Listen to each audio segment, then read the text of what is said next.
Alright, knowledge sharing kita untuk hari ini ialah berkenaan dengan topik full account. So, saya pasti video konten saya yang kali ini akan menimbulkan pelbagai pandangan yang berbeza-beza daripada penonton lah. So, perlu diingatkan sekali lagi yang ini adalah pandangan peribadi saya dan kiranya anda mampu meraihkan pandangan peribadi saya, insyaAllah saya akan meraihkan pandangan peribadi anda. Jadi jom tengok sedikit fakta berkenaan dengan full account. Apa-apa pun kita roll intro dulu.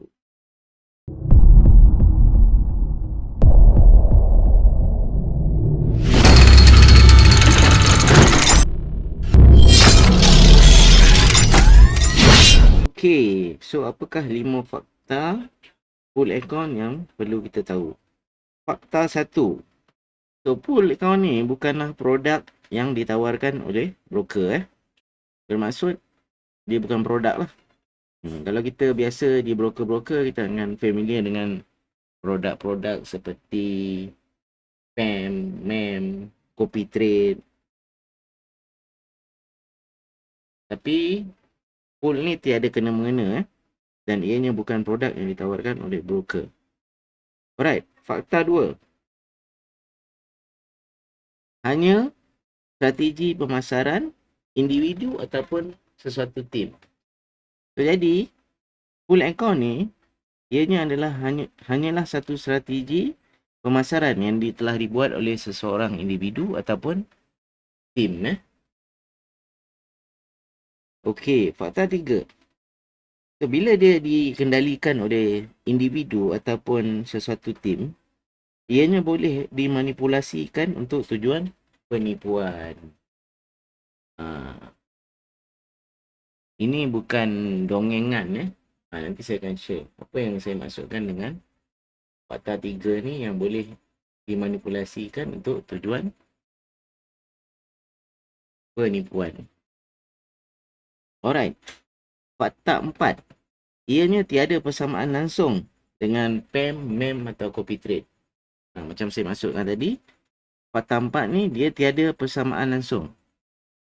Kenapa ianya tiada persamaan langsung ialah seandainya kita menyertai PAM, MEM ataupun copy trade, account trading kita akan dibuat atas nama kita lah. Tetapi berbeza dengan full account ni, account trading hanya dibuat atas satu nama pemegang account saja. Okay, nanti saya akan explainkan secara detail. Dan fakta 5, investor tiada ownership langsung. Ini yang saya maksudkan tadi lah. Maksudnya investor tiada ownership langsung kepada account tersebut. Tiada. Berbeza dengan PAM, MEM atau copy trade, investor akan melabur menggunakan akaun atas nama mereka sendiri. So jadi seandainya lah, kita bukan nak mendoakan, tapi seandainya berlaku apa-apa kepada fund manager tu atau copy trade manager tu, mungkin dia jatuh sakit ke, koma dan sebagainya. So bila-bila masa kita boleh unattach ataupun unplug kita punya akaun yang kita follow dia tu. Dan duit tu kita boleh withdraw tanpa sebarang masalah pun. Okay? Alright. So apa konsep full account ni? Okay, saya akan pecahkan kepada dua. Untuk konsep pertama ialah bagaimana dia melabur. So macam saya cakap tadi, investor dia tak ada ownership langsung terhadap account.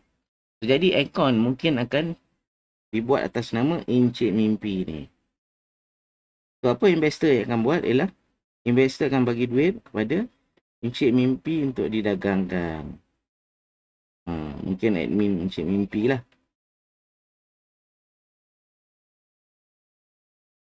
Dan investor ni mungkin invest dengan nilai yang berbeza-beza. Mungkin ada orang 1000 USD. Okay, mungkin 500. Mungkin 300. Mungkin 200. Ha.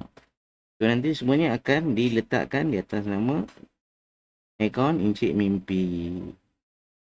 Okey. Okey, dan apa pula berlaku kalau kita ada profit lah akaun tu. Ha. Cuma kadang-kadang ada pool account yang investor tak tahu pun. Dia tak dapat akses pun pada akaun tu. Ha. Dan dia hanya diberitahu certain amount saja. Kalau dia beritahu rugi pun kita tak tahu apa. Okay. So untuk konsep pool ni bila dia buat return sama juga sebab akaun ni atas nama Encik Mimpi. So Encik Mimpi akan return lah ikut amount yang diinvest.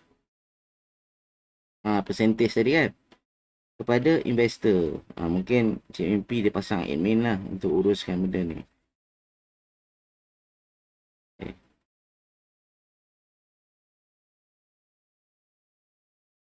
Alright. So konsepnya begitu.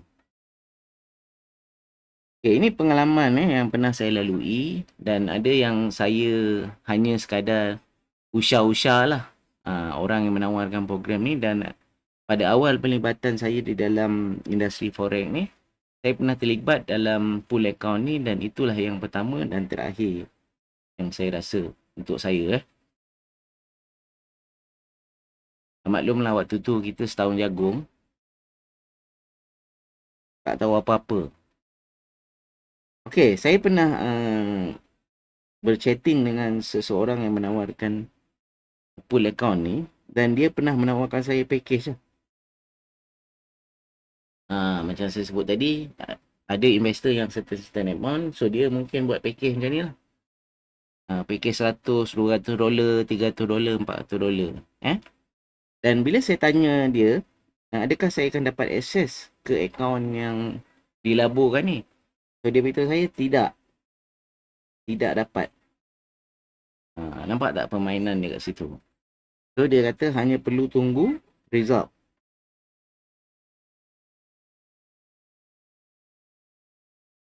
Okey, apa yang berlaku pada saya dulu waktu yang saya sebut tadi pada awal-awal tadi ialah saya pernah mintai satu PAM agak besar juga amount ni saya invest waktu tu. Waktu tu baru berhenti kerja, duit BSS banyak. So saya invest dalam USD 1000. Okey.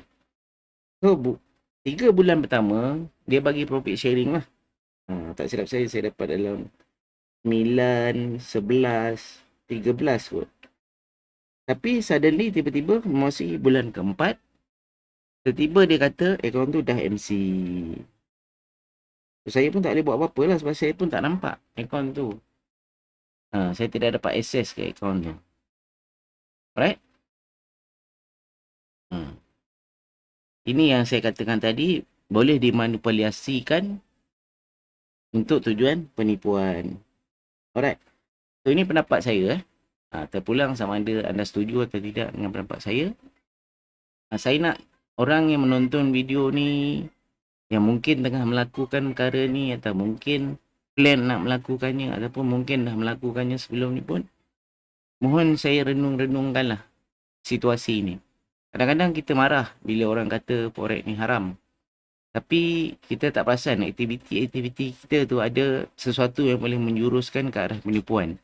Saya tak kata semua orang menipu. Tapi benda-benda tu boleh menjurus ke arah penipuan dan dia memburukkan industri forex itu sendiri.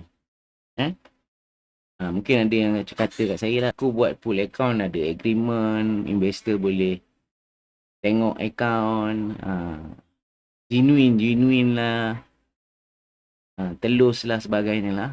Itu terpulang. Pada saya renung-renungkan lah apa yang saya cakap ni. Kalau anda melihatnya daripada sudut yang baik, ambillah daripada sudut yang baik. Kalau anda melihat saya ni bercakap atas sudut yang tak baik, itu terpulang. Alright? Janganlah kita sampai terdesak sangat nak cari pendapatan dalam industri forex ni. Kita sanggup buat benda-benda yang meragukan. Okay. So, last but not least, saya just nak beritahu lah yang kehidupan kita ini, mati itu pasti. Dan tiada seorang pun yang tahu bila waktu kita akan mati ataupun meninggal dunia lah. Meninggalkan dunia ni selama-lamanya. Pernah tak terbayang? Pernah tak kalau kita duduk pada posisi Encik Mimpi ni, kita dah collect duit orang banyak-banyak nak buat projek full account ni, suddenly kita dijemput pergi. Buat selama-lama ni. Dijemput pergi buat selama-lama ni. Itu tidak kak membebankan waris kita untuk mencari balik setiap orang untuk dipulangkan duit. Mungkin ada yang pakai bagi cash kat kita dan kita tak sempat nak maklumkan pada pewaris kita.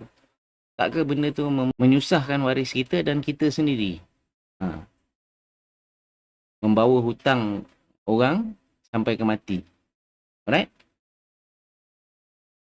Mungkin cara saya memberitahu ni agak kasar, tapi inilah realiti dia.